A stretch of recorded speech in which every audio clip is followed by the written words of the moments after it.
Cast aside as Barren, Apache Girl was doomed to be alone until a cowboy chose her above all others. The silence before dawn in the New Mexico territory carried secrets that would reshape two lives forever. In the pale light filtering through the canyon walls, a figure moved with the grace of someone who had learned to walk without disturbing even the dust beneath their feet. But this morning was different.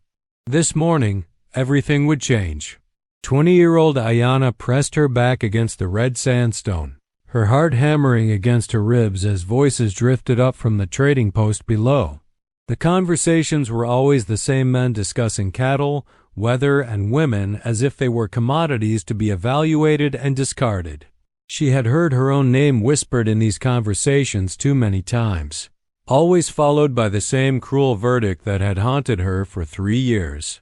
The Apache word they used translated roughly to empty vessel, but the English settlers had their own term, barren. It was a label that had transformed her from a sought-after young woman into something resembling a ghost in her own community. The traditional matchmakers who once visited her father's lodge with proposals now avoided their camp entirely, as if her condition might somehow contaminate their negotiations for other daughters. Below, the familiar sound of spurs on wooden planks announced the arrival of the morning supply run. Ayanna knew she should retreat deeper into the canyon, return to the isolated shelter she had built for herself after the tribal council's last humiliating pronouncement. Instead, something kept her frozen in place, watching as a tall figure dismounted from a paint horse that looked as travel-worn as its rider.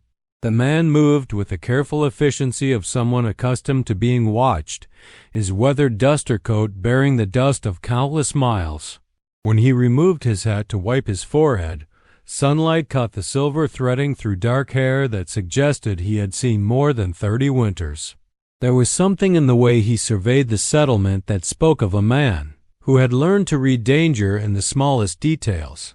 Thomas McCain had been riding for 6 days straight, following rumors of work at the Esperanza Ranch that lay another day's journey west. The trading post at Red Canyon served as the last outpost before the final stretch of unforgiving desert, and his water barrels needed filling before he attempted that crossing.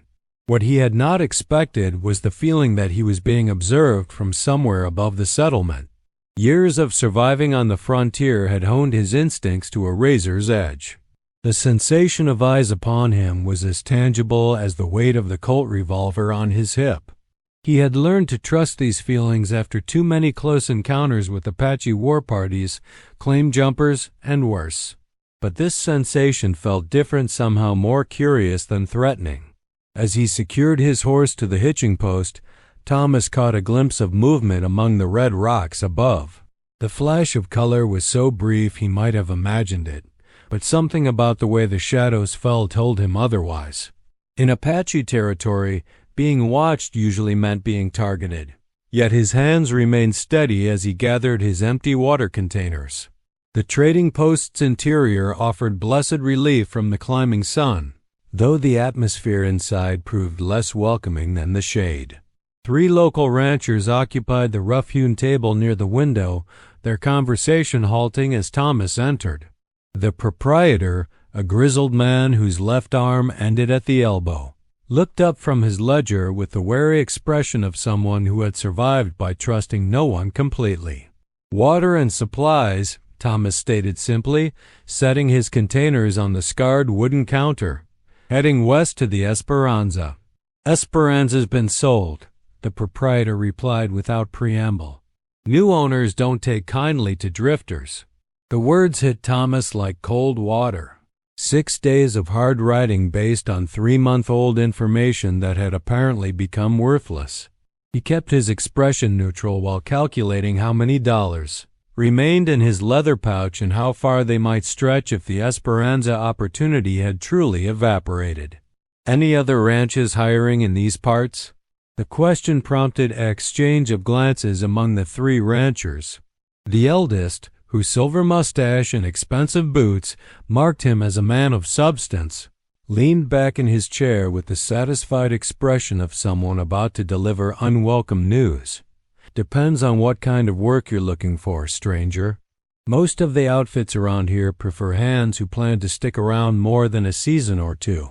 Thomas recognized the subtle challenge in the man's tone. Frontier communities were naturally suspicious of outsiders, particularly those who rode alone and carried themselves like men accustomed to violence. The assumption that he was another rootless drifter stung because it contained enough truth to be uncomfortable. "I stick where the work's honest and the pay's fair," Thomas replied evenly. "Been doing ranch work for 15 years. 15 years of drifting from one place to another doesn't speak well for a man's character." The rancher continued. "We've got enough problems with Apache raids without adding unreliable help to our worries." The casual mention of Apache raids caused Thomas to glance toward the window, remembering the sensation of being watched from the canyon walls. The trading post's location made it vulnerable to attack, situated as it was at the mouth of a natural corridor that could conceal a war party, until they were close enough to count the bullets in a man's gun belt.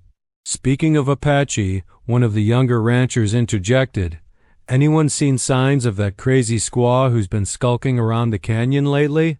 The proprietor's expression darkened. "Ayana's not crazy, just cursed. There's a difference. Cursed or not, she's been spooking the horses. My boy saw her shadow 3 times last week, always up in those rocks like some kind of spirit." Thomas found himself oddly interested in this development.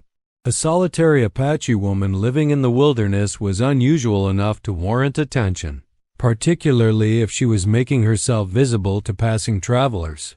Most Apache avoided contact with whites unless they were planning an attack or seeking trade opportunities. "What's her story?" Thomas asked, earning sharp looks from all 4 men. The eldest rancher's eyes narrowed.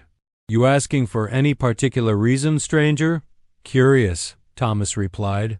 "In my experience, when someone chooses to live alone in country this dangerous, they usually have good reasons." The proprietor seemed to wrestle with himself before answering. "Her father was Medicine Horse, one of the most respected warriors in these parts. Died in a skirmish with cavalry 2 winters back. The girl was promised to another warrior, but when she couldn't—" He paused, clearly uncomfortable with the direction of his explanation. "Couldn't what?" Thomas pressed. "Couldn't bear children," the proprietor finished quietly. In Apache culture, a woman who can't provide offspring for the tribe becomes expendable. They didn't cast her out exactly, but they made it clear she wasn't welcome in the traditional ways. The information settled over Thomas like dust from a passing rider. He had witnessed enough cruelty on the frontier to understand how quickly circumstances could transform someone from valued community member to unwanted burden. The fact that this woman had chosen survival over surrender spoke to a strength he found himself admiring. "So she lives alone up in those canyons?" "Has for near 3 years now," the proprietor confirmed. "Trades hides and medicinal plants occasionally, but mostly keeps to herself. Some folks think she's waiting to die with dignity. Others figure she's planning some kind of revenge against the world that rejected her." "And what do you think?" The question seemed to catch the proprietor off guard. He considered for a long moment before responding. "I think she's tougher than most men I've known, white or Apache. Takes considerable strength to choose living alone over giving up entirely."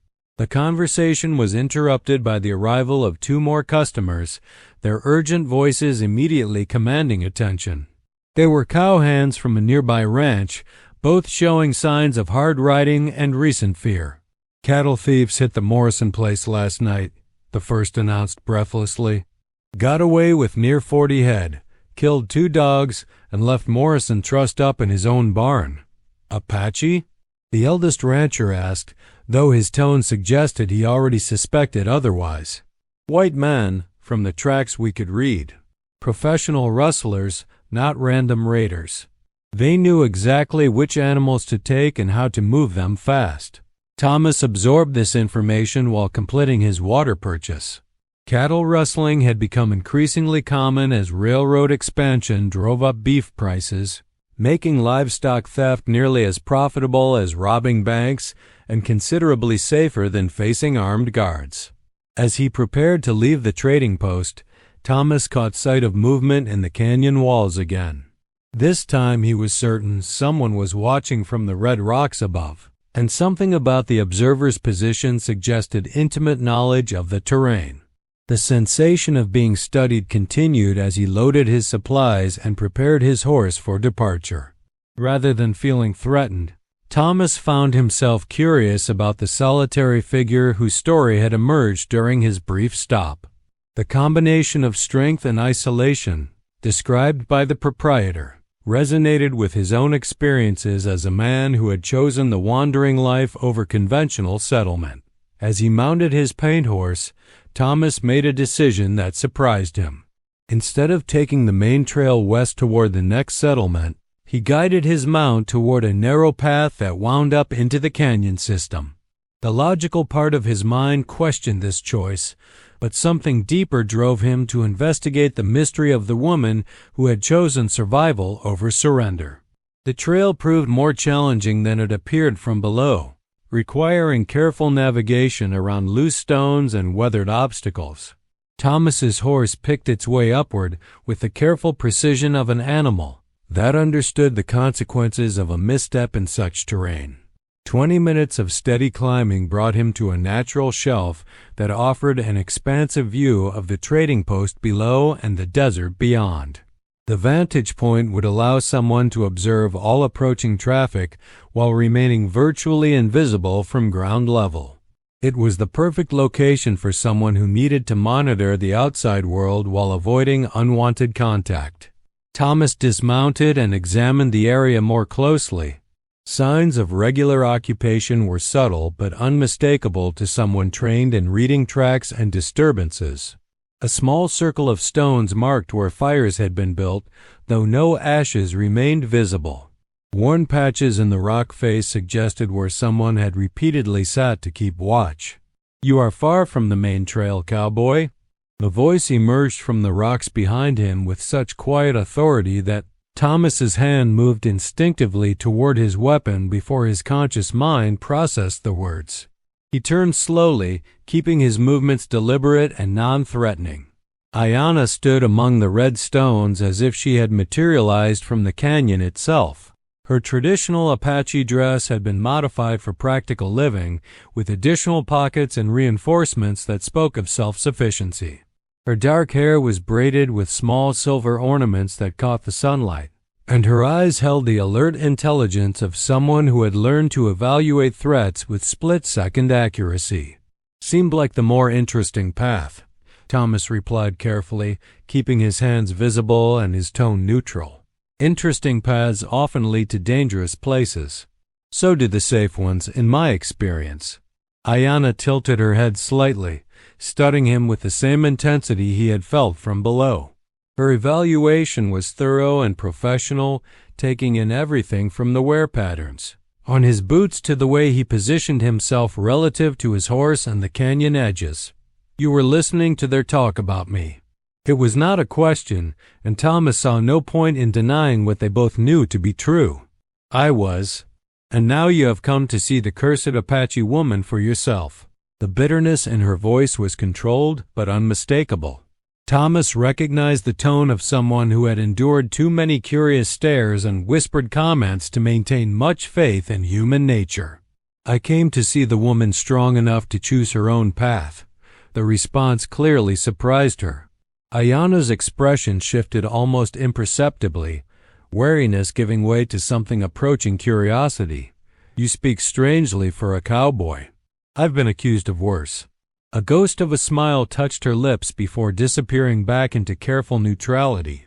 "What do you want here?" The directness of the question deserved an equally direct answer, though Thomas found himself uncertain how to explain his motivations in a way that would not sound foolish or presumptuous. "Heard you might know these canyons better than anyone." "I'm looking for work, and traditional approaches haven't been particularly successful. There is no work in these rocks, only survival." "Sometimes that's the same thing." Ayanna moved closer, her steps silent on the stone surface. Thomas noted that she carried herself with the balanced grace of someone equally comfortable with running or fighting, though she showed no immediate signs of hostility. The ranchers below will not hire you. The ranchers below prefer men with permanent addresses and local references, and you have neither. No. Yet you possess skills they need. I do. Ayanna nodded as if this confirmed something she had already suspected. The world of whites is strange in its waste of capable people. The observation contained more insight than Thomas had expected from their brief exchange. It suggested that this woman understood the dynamics of frontier society with the clarity that often came from being excluded from its benefits. Your people ever waste capable individuals? The question hung in the air between them like smoke from a dying fire. Ayanna's expression grew distant, and Thomas immediately regretted the personal nature of his inquiry. My people value what serves the tribe's survival, she said finally. When someone cannot contribute to that survival in traditional ways, they must find other paths or be left behind. Seems like you found another path. I am still walking it. The honesty in her response struck Thomas as remarkable. Here was someone who had faced rejection from her community and chosen adaptation over surrender, creating a life that served her own survival while maintaining her dignity. How long have you been watching the trail? Long enough to know that you ride differently than most who pass through. How so? You pay attention to things that others ignore. The way your horse favors its left front hoof. The position of shadows as they change throughout the day. The sounds that do not belong. Thomas glanced down at his mount, noting for the first time a slight unevenness in its stance that suggested developing tenderness in the indicated leg. The observation demonstrated a level of detailed awareness that most people never developed, regardless of their profession. You know horses. I know survival. Horses are part of surviving in this country. The statement contained layers of meaning that Thomas found himself wanting to explore further. This woman had clearly developed skills and knowledge that would be valuable to anyone attempting to navigate the harsh realities of frontier life. The men below mentioned cattle rustlers. Ayanna's expression sharpened. I heard their conversation. You see anything unusual last night? Anyone moving cattle through these canyons? I see many things. The question is whether sharing what I see serves any useful purpose. The careful phrasing told Thomas that she indeed possessed information about the rustling operation, but was weighing the potential consequences of revealing it. In her position, trust would be a commodity dispensed very carefully. Might serve the purpose of stopping thieves from stealing from people who work hard for what they own, and might serve the purpose of drawing unwanted attention to someone who prefers to remain unseen. The logic was undeniable. By providing information about criminal activity, Ayanna would necessarily reveal the extent of her surveillance capabilities and intimate knowledge of local activities. Such revelations could make her valuable as an informant, but also vulnerable to retaliation from both sides of any conflict. Fair point, Thomas acknowledged, though sometimes helping solve other people's problems creates opportunities to solve your own. What opportunities could a drifting cowboy provide for someone in my circumstances?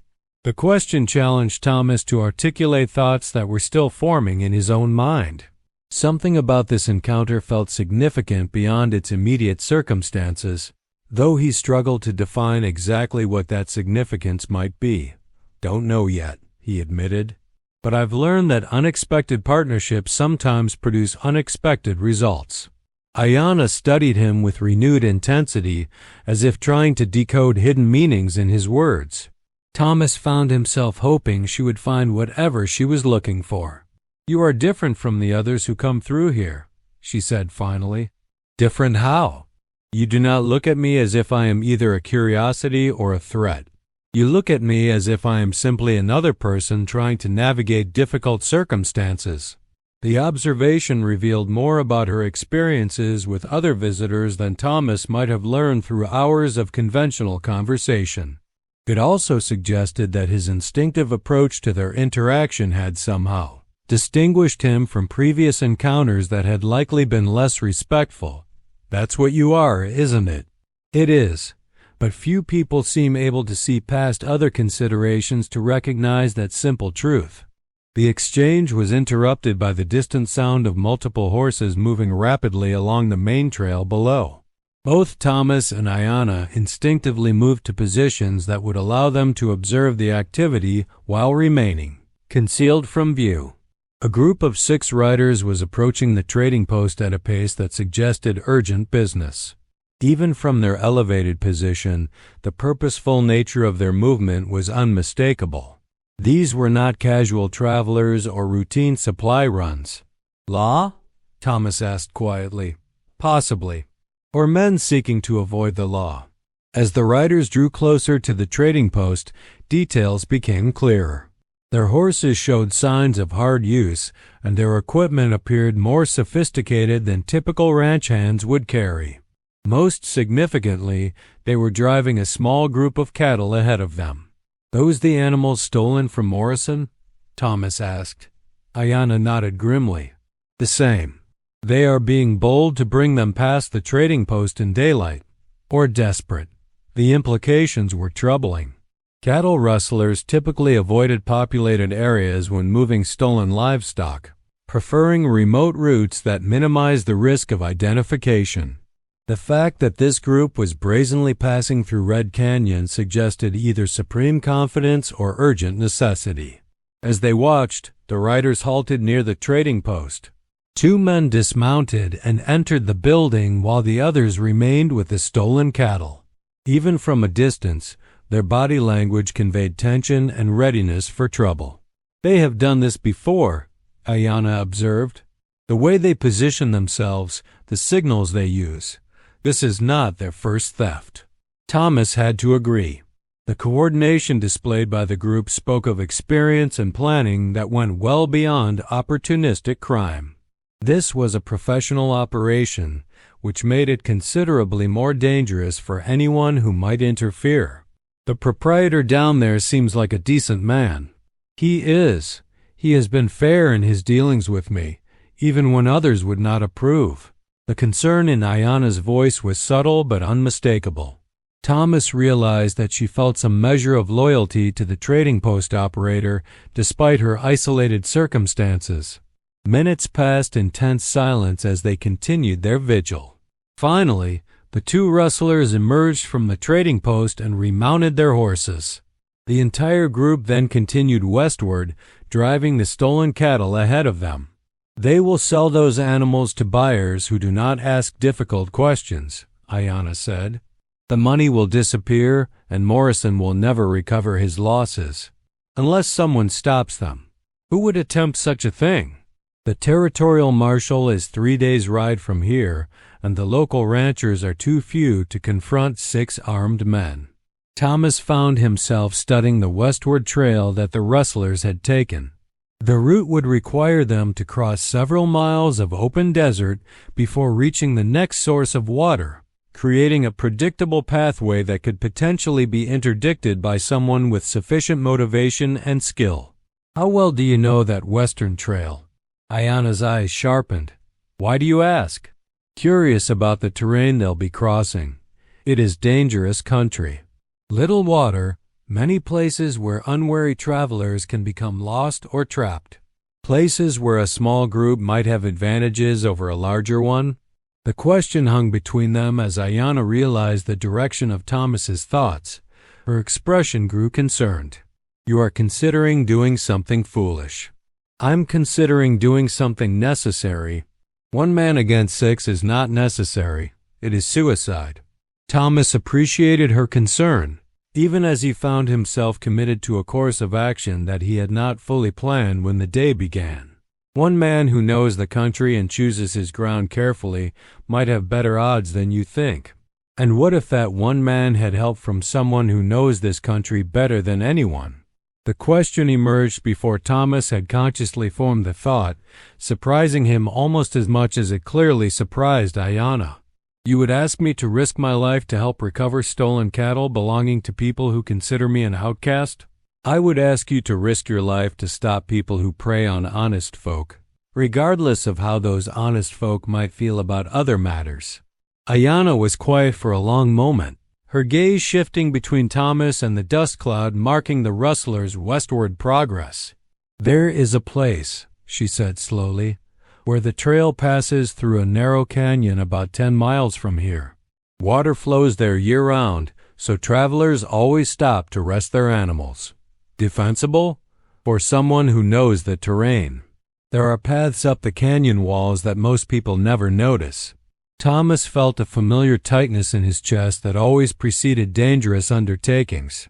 The sensation was part fear and part anticipation, tempered by the knowledge that some actions were worth the risks they entailed. How long before they reached this place? If they stopped to rest their animals and eat a meal, perhaps 3 hours. Time enough to get into position. Time enough to reconsider a decision that could get us both killed. The "us" in her statement confirmed what Thomas had hoped but not dared assume. Despite her understandable reluctance, Ayanna was prepared to join an enterprise that offered no personal benefit and considerable personal risk. "Why?" Thomas asked. "Why would you help someone you met an hour ago recover cattle belonging to people who've treated you badly?" Ayanna's smile was sad but genuine. "Because someone who met me an hour ago is willing to risk his life to stop an injustice, even though he has no connection to the victims and nothing to gain from success." The answer satisfied something deep in Thomas's character that he had not realized was seeking satisfaction. Here was someone who understood that certain actions were worth taking simply because they were right, regardless of their practical consequences. "We should move quickly if we're going to reach that canyon ahead of them." Ayanna nodded and turned toward a section of the rock face that appeared completely impassable. To Thomas's surprise, she located handholds and began climbing with the fluid efficiency of someone who had navigated this route countless times. "There is a path that will take us to where I keep my horse," she called down to him. "Follow exactly where I step." The next 20 minutes required Thomas's complete attention as he followed Ayanna along routes that seemed to exist only in her memory. The trail switched back and forth across seemingly vertical surfaces, utilizing ledges and crevices that would have been invisible to anyone unfamiliar with their location. Finally, they reached a hidden depression in the canyon wall where a small spring provided water for both drinking and a crude corral that housed a single horse. The animal was a compact mare with the sturdy build and intelligent eyes that marked horses bred for survival in harsh country. "She was my father's," Ayanna explained as she quickly prepared her mount for travel. "The only thing of value I was permitted to take when I left the tribal lands." Thomas noted that the mare's tack was immaculately maintained despite its obvious age. Everything about Ayanna's preparation spoke of someone who understood that her equipment might mean the difference between life and death in emergency situations. "What's her name?" "Whisper." She moves quietly, even over rough ground.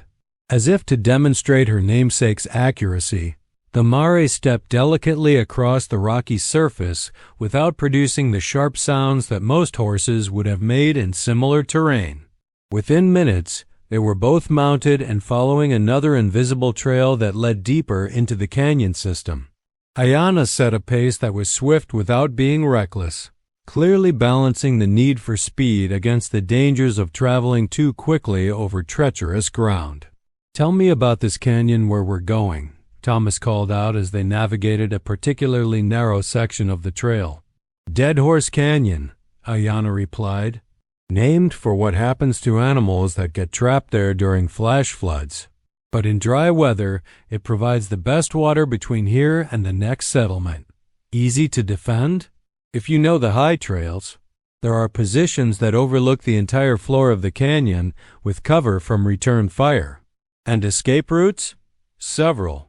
Though if we need to use them, it will mean our plan has failed." The matter-of-fact way she discussed their tactical situation impressed Thomas. This woman had clearly thought through the implications of their undertaking with the same thorough analysis she applied to survival in her isolated circumstances. As they rode, Thomas found himself studying his unlikely partner with growing respect. Ayanna moved with her horse as if they were components of the same organism, responding to terrain changes and potential obstacles with unconscious coordination. Her scanning of their surroundings was constant but unobtrusive, taking in information without appearing nervous or distracted. "You've done this kind of thing before," he observed. "I have survived alone in dangerous country for 3 years. That requires skills that prove useful in many situations." The response was characteristically modest, though Thomas suspected it concealed experiences that would have challenged most men's courage and resourcefulness. "Your father teach you to fight?" "My father taught me to survive." "Fighting is part of surviving, but not the most important part." "What's the most important part?" "Choosing your battles wisely, knowing when to fight, when to run, and when to wait for better circumstances."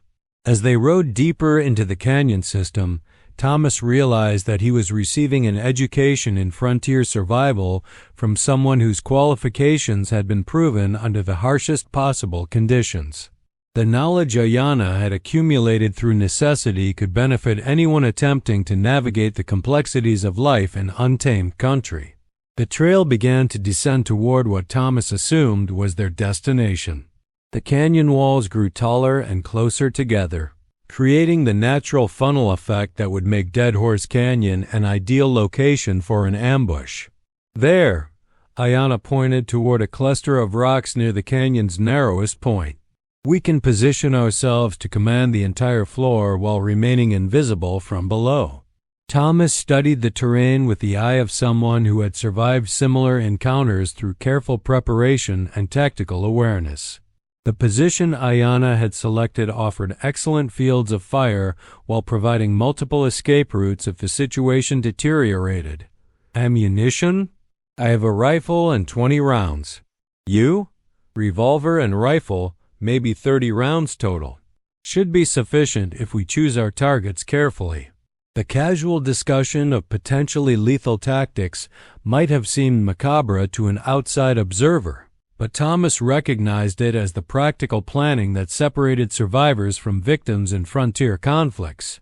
They secured their horses in a concealed location that would allow quick access, while keeping the animals safe from stray gunfire. As they climbed to their selected position, Thomas found himself impressed by Ayanna's thorough knowledge of every rock and crevice in the area. "How often do you come here?" "Once or twice each month. The spring provides clean water and the canyon walls offer shelter during storms." "Ever see other travelers?" "Occasionally. Most are honest people seeking water and rest. A few have been running from something or someone." "How could you tell the difference?" "Honest travelers make no effort to conceal their presence. They build fires, tend their animals openly, sometimes sing or talk loudly. People with guilty secrets move quietly and watch their back trail constantly." The wisdom in her observation struck Thomas as the kind of insight that could only come from extended periods of solitary observation. Ayanna had turned her isolation into an opportunity to study human nature under circumstances where pretense served no useful purpose. From their elevated position, they commanded a clear view of the canyon floor and the natural water source that attracted travelers. The approach from the east, the direction from which the rustlers would arrive, was visible for several hundred yards, providing adequate warning of their target's arrival. "Now we wait," Ayanna said, settling herself behind a natural rock formation that would provide both concealment and a stable shooting position. Thomas took a similar position about 20 feet away, far enough to prevent both of them being targeted simultaneously, but close enough for communication during the confrontation that would surely come. As they waited, Thomas found his thoughts returning to the strange sequence of events that had brought him to this place.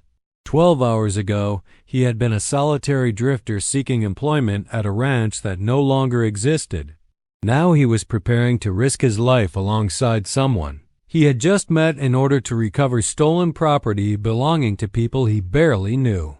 The transformation seemed dramatic when viewed in those terms. yet it felt entirely natural given the circumstances and the character of his companion. There was something about Ayana's combination of strength, intelligence, and moral clarity that made dangerous cooperation seem not only possible but inevitable. "Do you ever regret the path that brought you here?" Thomas asked quietly. Ayana considered the question for a long moment before responding. "I regret the circumstances that forced me to choose this path. I do not regret the strength I have discovered in walking it. Even though it means living alone? Living alone is preferable to living falsely among people who cannot accept who you truly are." The conviction in her voice suggested that she had wrestled with these questions during long nights in her isolated camp. Thomas found himself wondering what it would be like to possess such clarity about one's place in the world, even when that place was defined by exclusion rather than inclusion. "Movement," Ayana whispered, her attention focusing on the eastern approach to the canyon. Thomas followed her gaze and spotted the dust cloud that announced the approach of multiple riders. The rustlers were maintaining the same steady pace they had established when leaving the trading post, apparently confident that the stolen cattle would reach buyers without interference. 6 riders, just as we saw before," Thomas confirmed through his rifle sights. "The cattle look tired. They will definitely stop here to rest and water the animals." As predicted, the rustlers halted when they reached the spring. 2 men dismounted to water their horses while the others remained mounted, maintaining a casual but alert watch over their surroundings. Their positions and movements continued to demonstrate the professional competence that marked them as experienced criminals. "We need to separate them," Thomas whispered. "If they stay bunched together, we'll never get them all before some escape with the cattle." "The spring requires them to spread out," Ayana replied. "Wait for them to begin watering the animals." The rustlers' movements below unfolded with predictable efficiency. As Ayana had anticipated, the need to water both horses and stolen cattle forced the group to spread across the canyon floor. 2 men remained mounted as lookouts while the others dismounted to manage the animals and refill their water containers. Thomas felt the familiar calm that descended upon him before violent action. Time seemed to slow as he cataloged the positions of each target, calculating angles and estimating the sequence that would maximize their chances of success. Beside him, Ayana moved with the same deliberate preparation, her breathing steady and controlled. The leader of the rustlers was easily identifiable by the deference the others showed him and the quality of his equipment. He wore a black hat with silver concos and rode a magnificent sorrel stallion that was worth more than most men earned in a year. When he dismounted to examine the stolen cattle, Thomas knew their moment had arrived. "The one in black is mine," Thomas whispered. "Take the lookout on the left when I fire." Ayana nodded silently, her rifle already trained on her designated target. Thomas drew a deep breath, held it, and squeezed the trigger of his Winchester. The shot echoed through the canyon like thunder, and the leader of the rustlers spun around before collapsing beside the spring. Ayana's rifle spoke a heartbeat later, dropping the left lookout from his saddle with professional precision. Chaos erupted on the canyon floor as the surviving rustlers scrambled for cover while their horses reared and plunged in terror. The stolen cattle scattered in all directions, their frightened lowing adding to the din of shouted orders and curse words that bounced off the canyon walls. "Drop your weapons," Thomas called out, though he expected no compliance from men who had chosen criminality as their profession. The remaining rustlers responded with a volley of return fire that chipped stone fragments from the rocks around Thomas and Ayana's position. The bullets came closer than Thomas liked, forcing both defenders to press themselves deeper into their concealment while seeking angles for counterattack. One of the rustlers had taken cover behind a fallen log near the spring, using the position to maintain pressure on their elevated location. Another had found shelter among a cluster of boulders that provided excellent protection while offering clear fields of fire toward the canyon walls. "The one behind the log," Ayana whispered urgently. "He is trying to work around to a position where he can see us." Thomas shifted his position to maintain visual contact with the indicated target. The rustler was indeed attempting to flank their location, moving with the careful patience of someone experienced in combat.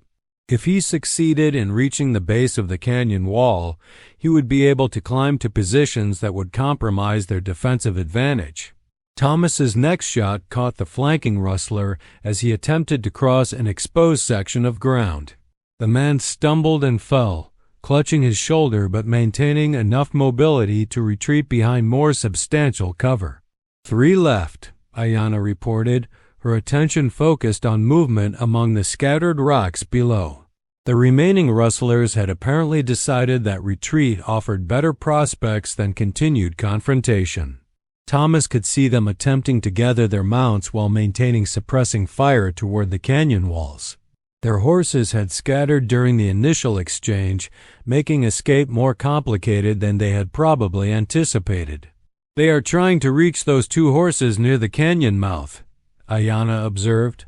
Thomas studied the tactical situation and realized that allowing the rustlers to escape would likely result in their return with reinforcements. Men who had invested significant effort in stealing cattle would not abandon the operation simply because they had encountered unexpected resistance. "We need to stop them from reaching those horses." "I can move to a position that commands the canyon mouth," Ayanna replied, "but it will require me to leave this cover and cross exposed ground." The suggestion made Thomas's chest tighten with concern. The maneuver Ayanna was proposing would put her at considerable risk while potentially providing the tactical advantage they needed to prevent the rustlers' escape. Too dangerous. There has to be another way. There is no other way that does not allow them to escape and return with more men. The logic was undeniable, though Thomas found himself reluctant to accept any plan that required Ayanna to expose herself to enemy fire. His protective instincts were complicated by the knowledge that she possessed skills and local expertise that made her uniquely qualified for the maneuver. She was suggesting, "How long would you need to reach that position?"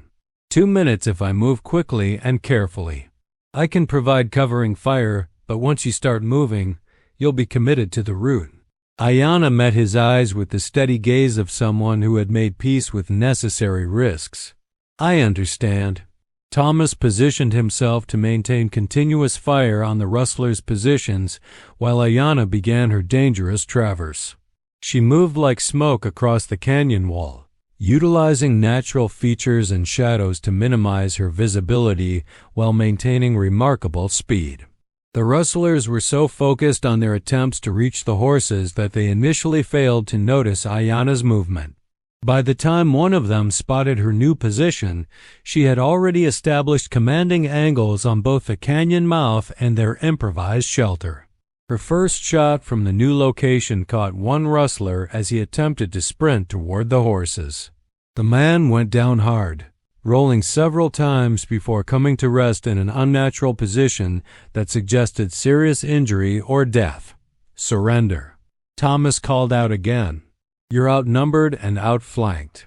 The response came in the form of desperate return fire from the 2 surviving rustlers. Their shots were poorly aimed, reflecting the panic that had replaced their earlier professional composure. Men who had begun the day as confident predators now found themselves trapped and facing consequences they had not anticipated. One of the remaining rustlers broke from cover in a desperate attempt to reach the horses. Ayanna's rifle tracked his movement with deadly precision, but before she could fire, Thomas's shot dropped the man in his tracks. "One left," Thomas announced. The final rustler apparently recognized the futility of continued resistance. A voice emerged from the rocks near the spring, tight with fear and resignation. "I'm done. Don't shoot. Throw out your weapons and show your hands." A rifle and revolver arced through the air to land near the spring. Moments later, a young man emerged from concealment with his hands raised above his head. His face was pale with shock and terror, suggesting that he had not fully understood the potential consequences of his criminal career until this moment. Thomas and Ayanna maintained their positions while the surviving rustler moved slowly toward the center of the canyon floor. The young man appeared to be barely out of his teens, with the soft features of someone who had not yet been hardened by prolonged exposure to frontier violence. "Get on your belly," Thomas ordered. "Hands behind your head." The rustler complied immediately, pressing himself against the sandy ground with the trembling urgency of someone desperate to avoid being shot. His youth and obvious terror made Thomas feel a momentary pang of something approaching sympathy, though he reminded himself that this same young man had participated in stealing another man's livelihood. Ayanna began her descent from the canyon wall while Thomas maintained his overwatch position. Her movement down the steep terrain was as fluid and controlled as her earlier ascent, demonstrating skills that continued to impress him with their precision and effectiveness. "Check the others," Thomas called out as Ayanna reached the canyon floor. She moved systematically among the fallen rustlers, confirming their condition while maintaining awareness of potential threats. 3 were clearly dead, while the man Thomas had wounded in the shoulder remained conscious but incapacitated by his injury. "This one needs medical attention," Ayanna reported, indicating the wounded rustler. Thomas descended from his position to join her on the canyon floor. The tactical situation was now secure, but the practical challenges of dealing with the aftermath were just beginning to emerge. The wounded rustler was a man in his 40s whose expensive clothing and equipment suggested he had been successful in his criminal enterprises prior to this encounter. His shoulder wound was serious but not immediately life-threatening, though it would require proper medical treatment to prevent infection. "What's your name?" Thomas asked the wounded man. "Jack Morrison," came the pained reply. Thomas and Ayanna exchanged glances. The irony that one of the rustlers shared a surname with their victim was not lost on either of them. "Any relation to the rancher you stole from?" "My brother," Morrison admitted with obvious shame. "My worthless younger brother who never could make an honest living." The revelation added a layer of family tragedy to what had already been a violent confrontation. Thomas found himself wondering about the circumstances that had led one brother to build a legitimate ranching operation while the other chose theft and betrayal. "He know you were stealing his cattle? He'll know now." The simple statement carried implications that would reverberate through family relationships for years to come. Thomas had witnessed similar situations where criminal activity destroyed family bonds that had taken generations to build. The surviving young rustler remained prone on the ground, his trembling having intensified as the reality of his situation became clearer. Thomas approached him carefully, maintaining awareness that desperate men sometimes attempted violent acts even when faced with overwhelming disadvantage. "What's your name, son?" "Billy Reeves," the young man replied without raising his head. "How long you been riding with this gang?" "Maybe 2 months. This was only my 3rd job." The admission of inexperience explained the panic Thomas had observed during the confrontation. Most experienced criminals would have maintained better composure under fire, while someone new to violence would naturally be overwhelmed by the deadly reality of their chosen profession. "You got family, Billy?" "Yes, sir. Ma and 2 sisters back in Kansas." "They know what you've been doing out here?" "No, sir. They think I'm working honest ranch jobs." Thomas found himself hoping that Billy Reeves would survive this encounter with enough wisdom to make his family's assumptions about his employment become reality. The young man's obvious terror suggested that he had received an education in the consequences of criminal behavior that might prove more effective than months of preaching or threats. "Stand up, Billy," slowly. The young rustler rose to his feet with exaggerated care, keeping his hands visible and his movements deliberate. His face was streaked with tears and dirt, giving him the appearance of a child who had been caught in serious mischief rather than a dangerous criminal. Ayanna had begun the process of gathering the scattered cattle, moving among the animals with the calm authority that seemed to settle their frightened nerves. Her skill with livestock was another demonstration of the comprehensive survival abilities she had developed during her years of isolation. 12 had recovered, she reported. The rest scattered during the shooting, but their tracks are clear enough to follow. Thomas nodded, though his attention was focused on the immediate challenge of dealing with their prisoners and the bodies of the dead rustlers. The practical aspects of frontier justice were often more complicated than the dramatic confrontations that preceded them. "We need to get the wounded man to medical care," Thomas observed. "The trading post has a man who serves as the local doctor for emergencies," Ayanna replied. "Not much training, but better than letting infection set in. And the bodies? Can be buried here or transported back for proper burial. Their families might want to claim them." The discussion was interrupted by the sound of approaching horses from the eastern end of the canyon.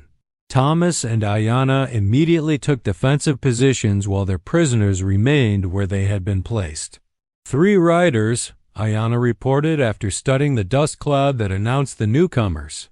Thomas felt tension return to muscles that had just begun to relax.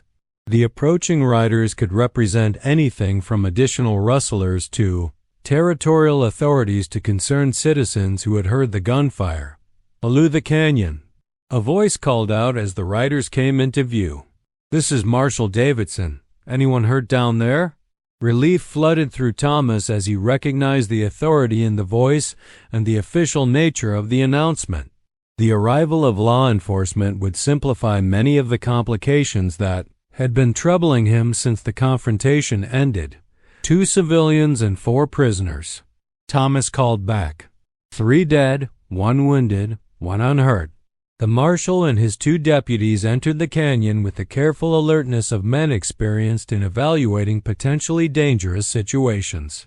Marshal Davidson was a compact man in his 50s whose weathered appearance spoke of decades spent enforcing law in frontier communities. "You folks mind telling me what happened here?" Davidson asked as he surveyed the scene. Thomas provided a concise summary of events, beginning with the theft of Morrison's cattle and ending with the confrontation that had just concluded. The marshal listened without interruption, occasionally nodding as details confirmed information he apparently already possessed. "We heard about the Morrison theft this morning," Davidson confirmed. "Been tracking these men for the better part of 2 days. You folks likely saved us considerable time and trouble. The wounded man claims to be Morrison's brother," Thomas added. Davidson's expression grew grim. "Jack Morrison. We've been looking for him for months in connection with several cattle thefts. Never could prove his involvement until now." The marshal's confirmation that Jack Morrison was a known criminal rather than a misguided family member attempting to help his brother added another layer of complexity to the situation. "What about the young one?" Thomas indicated Billy Reeves, who remained standing with his hands raised despite no longer being directly threatened. "Billy Reeves," Davidson said, clearly recognizing the name. "Wanted in Kansas for horse theft. His family's been looking for him for over a year." The revelation that Billy had been lying about his family's knowledge of his criminal activities did not surprise Thomas, though it disappointed him. He had hoped that the young man's obvious terror might indicate genuine remorse rather than simple fear of consequences. "The cattle?" Ayanna asked. "Can be returned to Morrison once we finish the paperwork," Davidson replied. "Though I suspect he'll have mixed feelings about recovering animals stolen by his own brother." As the marshal and his deputies began the process of securing the prisoners and examining the bodies, Thomas found himself studying Ayanna with growing admiration. Her performance during the confrontation had been flawless, demonstrating courage, skill, and tactical awareness that would have impressed any professional soldier. "Ma'am," Marshal Davidson addressed Ayanna directly, "I don't believe we've been introduced." "Ayanna," she replied simply, offering no additional information about her background or circumstances. "Your medicine horse's daughter," Davidson said, recognition dawning in his expression. "Heard you'd been living up in these canyons." "I have." The marshal's tone became more respectful as he processed the implications of her identity. "Your father was a good man. Saved my life during an Apache raid about 5 years back. He would have done the same for anyone who needed help. Indeed he would. Davidson paused before continuing. You folks interested in the reward money for these men? Thomas looked at Ayanna with surprise. The possibility of financial compensation for their efforts had not occurred to him during the planning and execution of their intervention. There's reward money? $500 for Jack Morrison, $200 for Billy Reeves, and $50 each for the others. Dead or alive, the bounties still apply. The amount was substantial more money than Thomas typically earned in several months of ranch work. For someone in Ayanna's circumstances, it could represent the difference between mere survival and the possibility of building a more secure future. That would be your money, Thomas told Ayanna. Your knowledge of the country made this possible. Our money, she corrected firmly. Your willingness to act made it necessary. The exchange drew a slight smile from Marshal Davidson. Sounds like you folks worked well together. Might be worth considering whether such partnerships could prove mutually beneficial in other circumstances.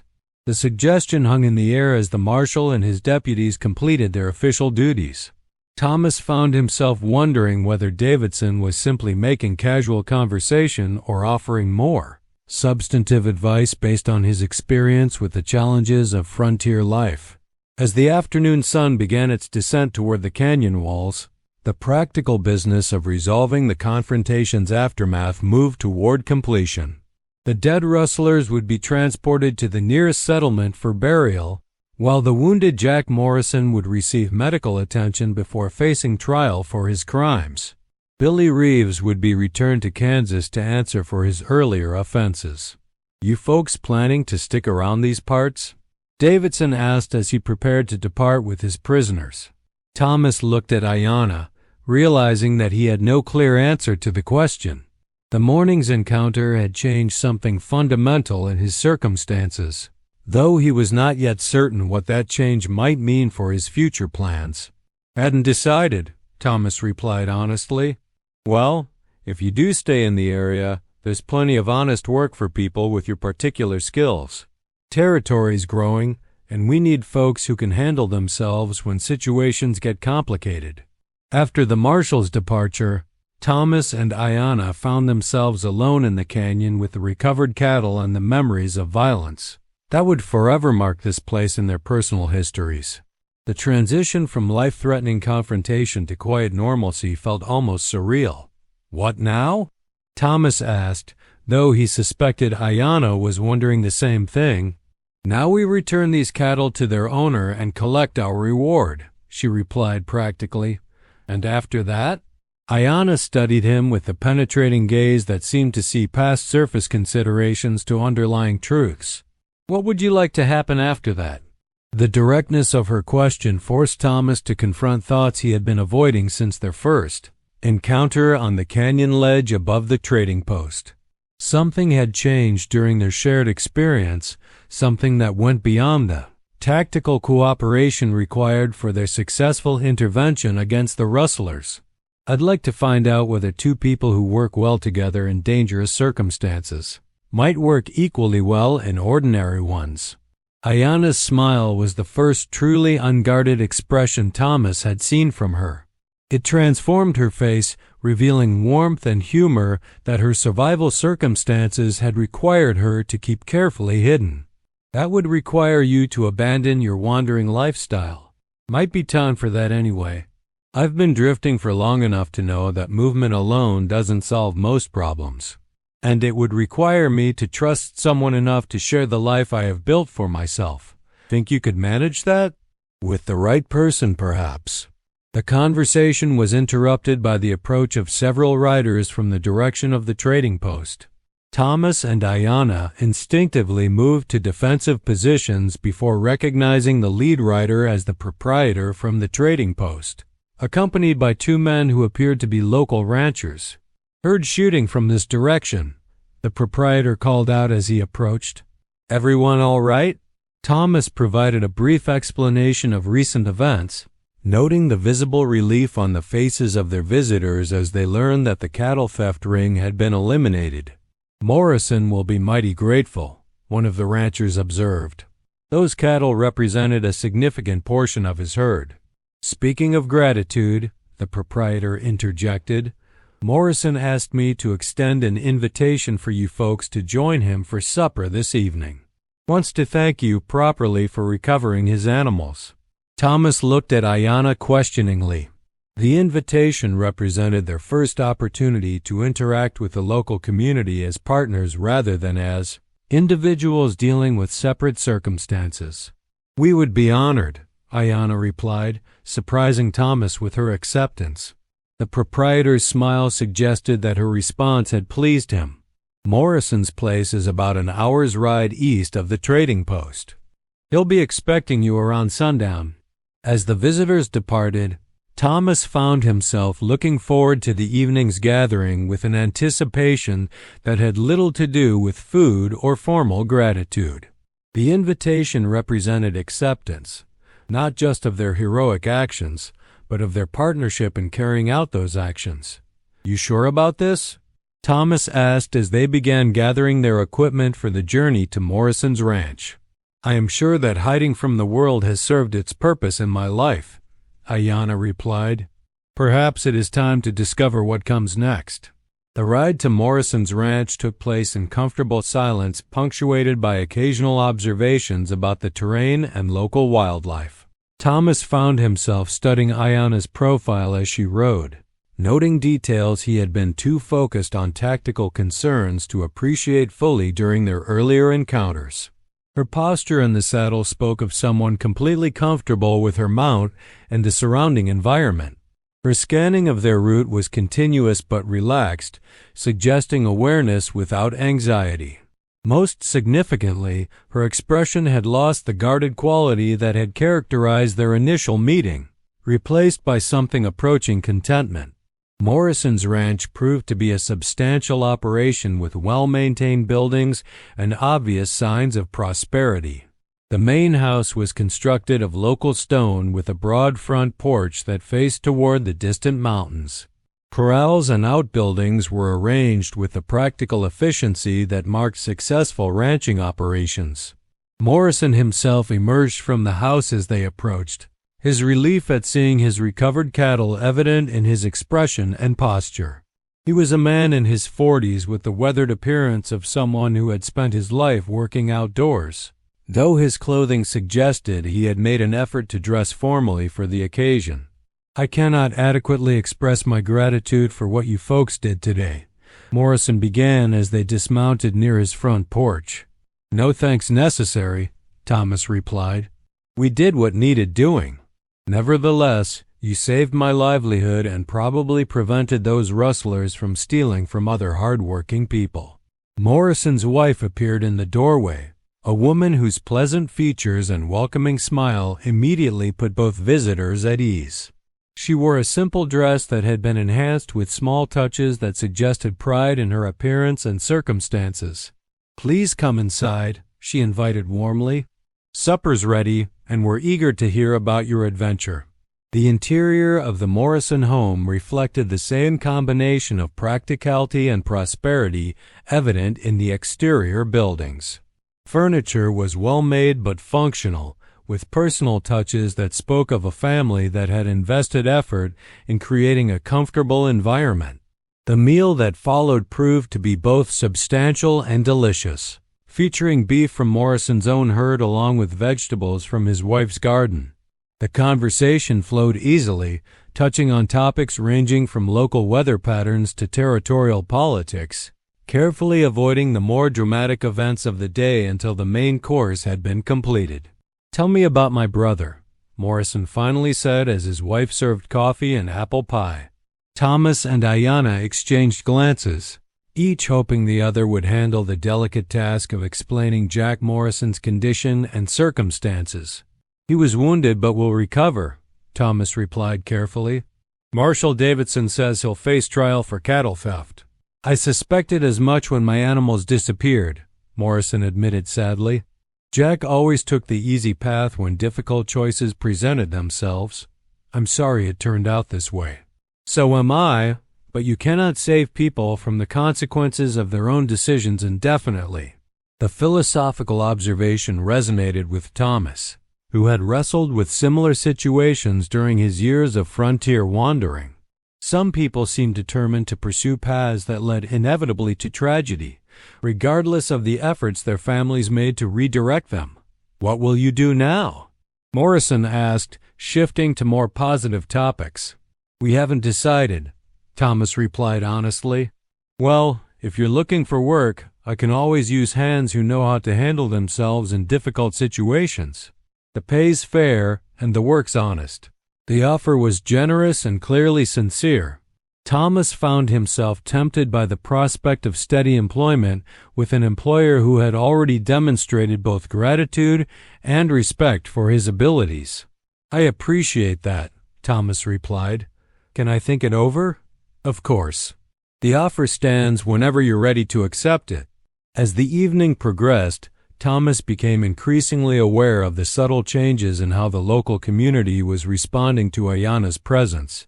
The Morrison family treated her with the same courtesy and respect they showed him, without the wariness or curiosity that had characterized earlier encounters he had witnessed. The difference seemed to stem from their partnership in the day's heroic actions.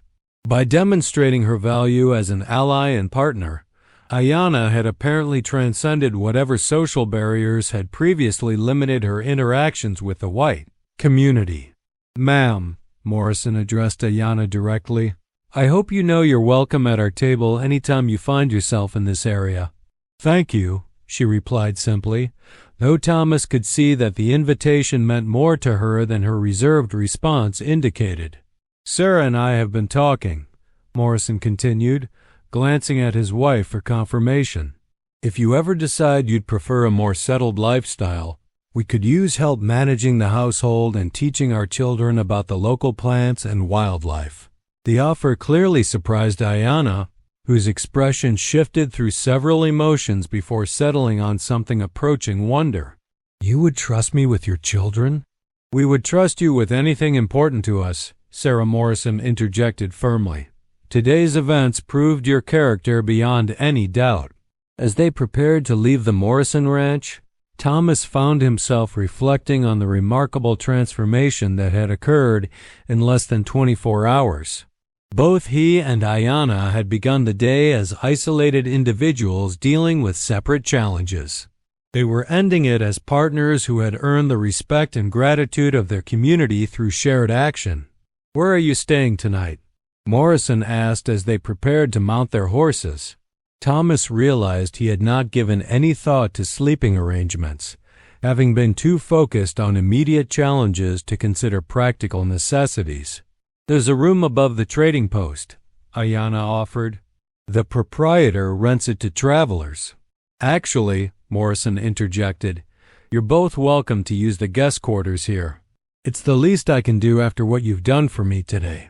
The invitation was clearly heartfelt, though Thomas sensed that accepting it would represent a level of community integration that both he and Ayana might need time to consider carefully. That's very generous, Thomas replied, but I think we'll head back toward the trading post for tonight. I understand. But remember, the invitation stands whenever you might need it. The ride back toward Red Canyon took place under a canopy of stars that seemed unusually bright and numerous. The desert air carried the complex scents of sage, juniper, and distant rain that spoke of the country's harsh beauty and hidden mysteries. How do you feel about Morrison's job offer? Ayana asked as they navigated the familiar trail. Tempting, Thomas admitted. Steady work with good people. Could be worse foundations for building a different kind of life. And Sarah's offer to me, what do you think about it? Ayana was quiet for several minutes, considering her response with the same careful analysis she applied to all important decisions. I think it represents an opportunity to discover whether I can find purpose in helping others rather than simply surviving alone. Think you'd enjoy working with children? I believe I would. Children see people as they are rather than as society expects them to be. There is honesty in such relationships that appeals to me. As they approached the trading post, Thomas found himself hoping that their conversation about employment opportunities represented the beginning of deeper discussions about their shared future rather than separate considerations of individual possibilities. "Ayanna," he said as they dismounted near the trading post's front porch. "Yes? When we were talking about partnerships earlier, I meant what I said. About finding out whether we work as well together in ordinary circumstances as we do in dangerous ones." Her smile was visible even in the starlight. "I meant what I said as well. So we're really going to try this? We are going to see what happens when two people who respect each other choose to face the future together instead of alone." The simple statement contained more promise than any elaborate declaration of romantic intentions. Thomas found himself looking forward to discovering what their partnership might become when it was no longer defined by immediate danger and tactical necessity. The proprietor emerged from the trading post as they approached, clearly relieved to see them safe and successful. "Heard you folks had quite an adventure today," he observed with satisfaction. "Territory's safer with men like those rustlers behind bars." "We were lucky," Thomas replied modestly. "Luck had very little to do with what I heard about your performance out there," the proprietor corrected. "Skills and courage made the difference." As they arranged for rooms and cared for their horses, Thomas realized that the day's events had transformed more than just their individual circumstances. Their actions had earned them a place in the community that went beyond simple acceptance to genuine respect and appreciation. "Tomorrow," Ayanna said as they prepared to retire to their separate rooms, "we should discuss practical matters, such as where we will live, how we will support ourselves, what kind of life we want to build together." The mention of building a life together sent a warmth through Thomas's chest that had nothing to do with the trading post's wood-burning stove. "Looking forward to those conversations, as am I." As Thomas settled into the narrow bed in his room above the trading post, he reflected on the extraordinary sequence of events that had brought him to this point. 12 hours ago, he had been a solitary drifter with no prospects and no connections to the community around him. Now he was part of a partnership that had already proven itself under the most demanding circumstances possible. More importantly, he was contemplating a future that involved building something lasting with someone whose character and abilities he had learned to admire and trust completely. The last thing he remembered before sleep claimed him was the sound of Ayanna moving quietly in the adjacent room, preparing for rest after a day that had changed both their lives forever. Tomorrow would bring new challenges and opportunities, but they would face them together as partners, who had already proven their compatibility when everything was at stake. In the morning, they would begin the process of transforming their proven partnership into something even more meaningful and enduring. The foundation had been laid in violence and danger, but what they built upon it would be created through the quieter virtues of trust, respect, and shared commitment to facing the future as equals. The frontier had taught them both that survival often depended on the ability to recognize and seize unexpected opportunities when they appeared. Their partnership represented exactly such an opportunity, the chance to transform two isolated lives into something greater than the sum of their individual parts. As dawn approached over the New Mexico territory, two people who had found each other in the most unlikely circumstances prepared to discover what their shared future might hold. The barren Apache woman who had been doomed to solitude had chosen a cowboy who valued her strength over social conventions, and the drifting cowboy who had never found a place to call home had chosen a woman whose courage matched his own. Together, they would build a life that honored both their individual journeys and their shared destination. The territory was vast and full of opportunities for people willing to work hard and face challenges together. They had already proven they possessed both the skills and the partnership necessary to seize those opportunities and make them reality. Their story was just beginning.